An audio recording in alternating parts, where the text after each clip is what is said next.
사실 그 특수치료 저희 복지관의 특수치료 파이가 너무 크기 때문에 사실 아무나 할 수 없는 사실 그런 직무거든요. 아무나 보내지 않는 직무로 제가 알고 있는데 아무나 할 수 있어요.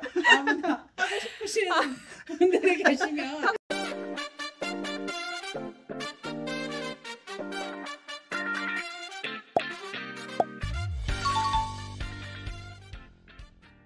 네, 안녕하세요 여러분, 반갑습니다. 오늘 또 사사콜콜에 방문해주셔서 감사합니다. 네, 오늘은 저희 복지관의 특수치료를 담당하고 있는 선생님 모셔서 좀 얘기를 나눠볼까 했는데요. 진행은 채니 선생님께서 바로 해주시겠습니다. 네, 안녕하세요. 채니입니다. 오늘은 저희 복지관에서 특수치료를 담당하고 계시는 정희 선생님을 모셔봤는데요. 간단하게 자기소개 먼저 하고 시작할까요, 선생님? 네, 저는 서비스 제공 2팀에서 특수치료를 담당하고 있는 정희라고 합니다. 반갑습니다. 네, 저희는 사실 특수치료라는 단어를 매일같이 들으니까 되게 익숙한데 특수치료라는 단어를 처음 접해보시는 분들도 있을 것 같아요. 특수치료라는 게 무엇일까요, 선생님? 사실 치료라고 하면 조금 뭔가 장애 아동만 받는 거라고 생각들을 많이 하시는 것 같은데 요즘은 꼭 그렇지는 않고요. 일단 좀 두 가지 부류라고 보시면 될 것 같아요. 그러니까 흔히 알고 계시는 장애를 가진 친구들이 조금 더 나은 기능들을 갖게 하기 위해서 조금 뭔가 뭐 치료적 개입을 하는 경우들도 있고, 또 심리적으로, 그러니까 뭐 어린이집에서 아이들이 친구들과 조금 잘 못 어울린다거나 아니면 장애까지는 아닌데 말이 조금 늦게 트인다거나 이런 친구들이 이제 조금 언어치료나 뭐 이런 놀이치료 같은 걸 해서 조금 더 이렇게 좋은 방향으로 하기 위해서 하는 것들, 전반적인 부분들을 치료라고 봐주시면 좋을 것 같아요. 저 대표적으로 유명한 언어치료 말고도 되게 여러 종류의 치료들이 있더라고요. 좀 어떤 종류가 있을까요, 선생님?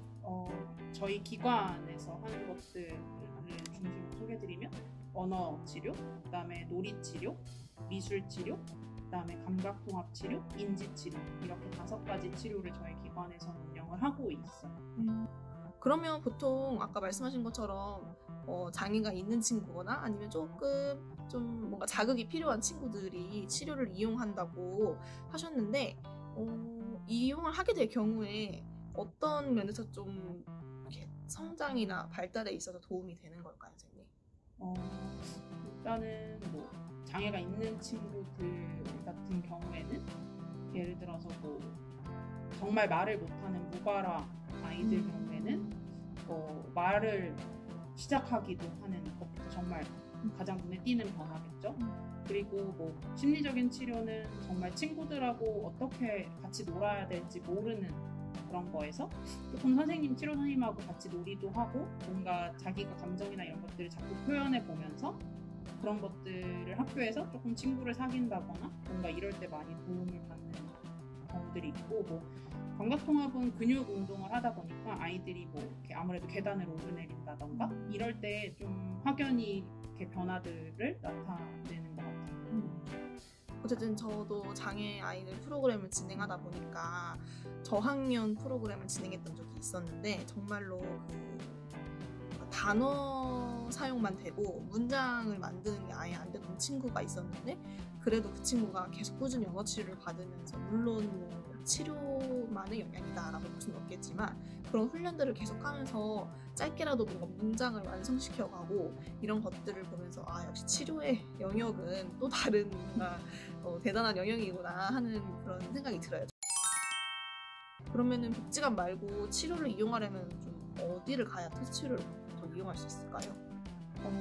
요즘에는 일반 대학병원에서도 언어치료 같은 것들은 실비 처리가 돼요. 그래서 그런 것들을 많이 이용하는 좀 추세이신 것 같고, 아니면 뭐 일부 대학교 내에 아예 이렇게 치료 센터를 운영하는 대학교들도 있고, 또 아니면 이제 아마 길 가다 보시면 간혹 뭐 이렇게 2층이나 이렇게 올려다 보시면 뭔가 뭐 언어 발달 센터, 뭐 아니면 아동 발달 센터 이런 식의 센터라는 명칭을 가진 곳들이 있어요.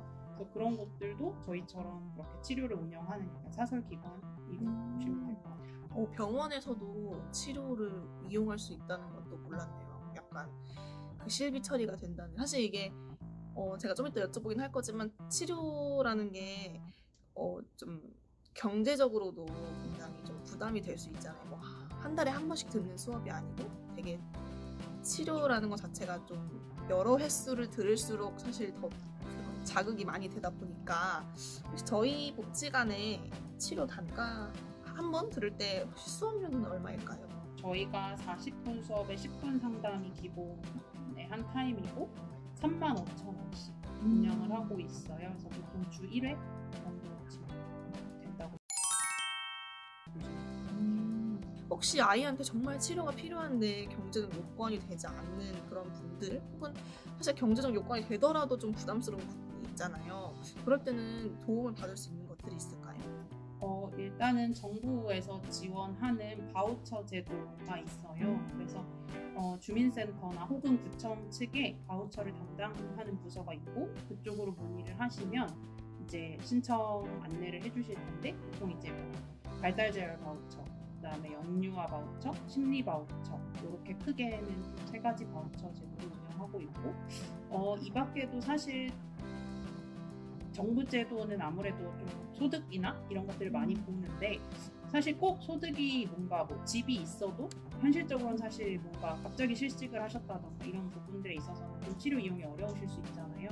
그런 경우에는 저희 기관에 의뢰를 같이 해주시면 기관 차원에서도 좀 저소득 감면 제도라는 게 있어서 이제 최대 2년까지는 조금 저희가 사전에 신청받은 아이들 대상으로 회의 진행해서 조금 감면 제도를 진행하기도 합니다. 또 사설 기관에서 운영하는 거랑은 또 별개로 복지관에서 그렇게 할 수 있는 또 여력이 있는 것 같아요. 치료비 감면 같은 경우는.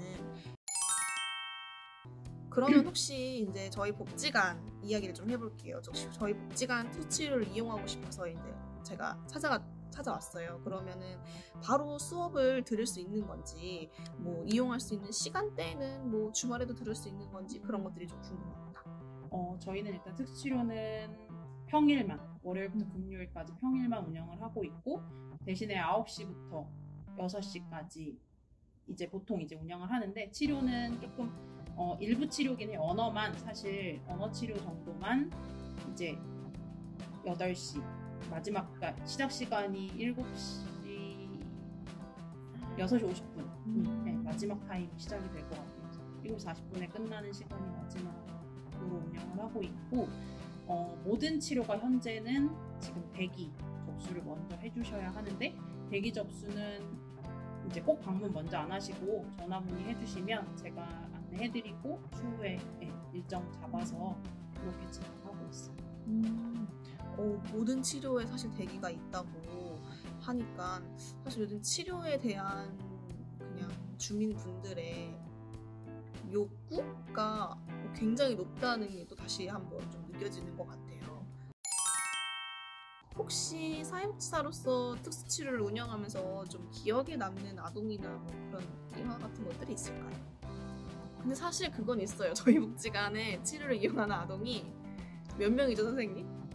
저희가 지금 대략 130명 진짜 많아요. 모두 다 정말 한 명 한 명의 뭔가 그런 특성을 가진 아이들이지만 그러니까 누구 한 명이 두드러지게 기억난다기보단 조금 제일 제가 처음 치료 맡으면서 조금 신기하다 이런 단어 표현이 좀 맞는지 모르겠는데 좀 이게 진짜 치료가 되게 효과적이구나 라고 느꼈던 게 정말 발화가 안 된 친구들이 그러니까 뭐 정말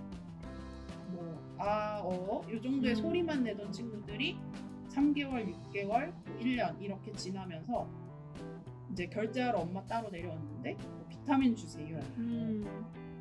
아니면 카드, 선생님, 빠빠, 안녕 이런 단어들을 하는 걸 보면 되게 신기하기도 하고 또 엄마들이 오히려 저한테 이렇게 지나가다 인사드리면 얘 되게 수다쟁이 됐어요 라면서 웃으실 때 보면 되게 이래서 되게 치료가 되게 효과가 있고 그런 부분들을 또 다른 누군가가 치료 문의를 했을 때 좀 어머님들한테 또 힘이 될 수 있지 않을까. 정말 무발하러 온 엄마들한테는 이런 경우들도 있다고 너무 걱정하시지 않으셔도 된다라고 좀 이렇게 이야기할 수 있는 또 그런 게 되지 않을까.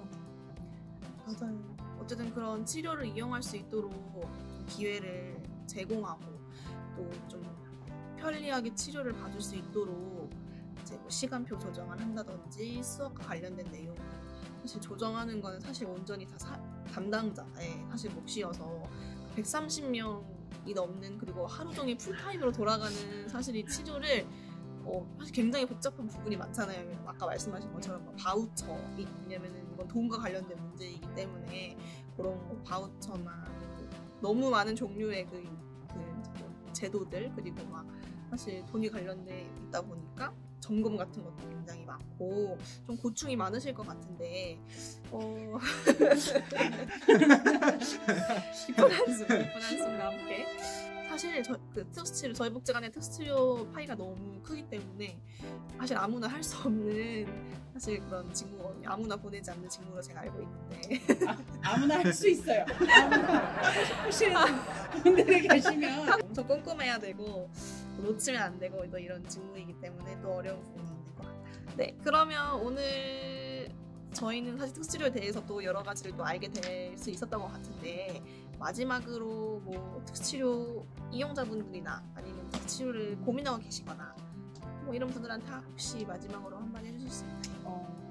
아까도 말씀드렸다시피 치료는 꼭 뭔가 장애가 있거나 흔히 말하는 아니면 문제가 있어서 이용하는 거는 아니고 다만 아이가 조금 더 건강하게 성장하기 위해서 하나의 조금 계단 같은 역할을 할 수 있는 도움판 역할 같아요. 그래서 치료 기간이 뭐 3개월이 될 수도 있고 6개월이 될 수도 있고 1년이 될 수도 있고 그 이상이 될 수도 있지만 조금 그런 도움이 필요하다라고 여겨지시거나 고민이 되시면 언제든지 복지관으로 연락 주셔서 문의해 주시면 조금 저희도 도움을 드릴 수 있도록 노력하겠습니다. 다짐. 이렇게, 네, 오늘 또 사사콜콜 얘기해 주셔서 너무 감사하고요. 특수치료를 이용하시고 계시거나 고민하고 계신 분들에게 많은 도움이 될 것 같습니다. 사회복지사들에게 궁금한 것이 있다면 언제든지 댓글 남겨주세요. 저희가 시시콜콜하게 수다 떨어드릴게요. 저희는 다음에 뵙겠습니다. 감사합니다. 바이바이.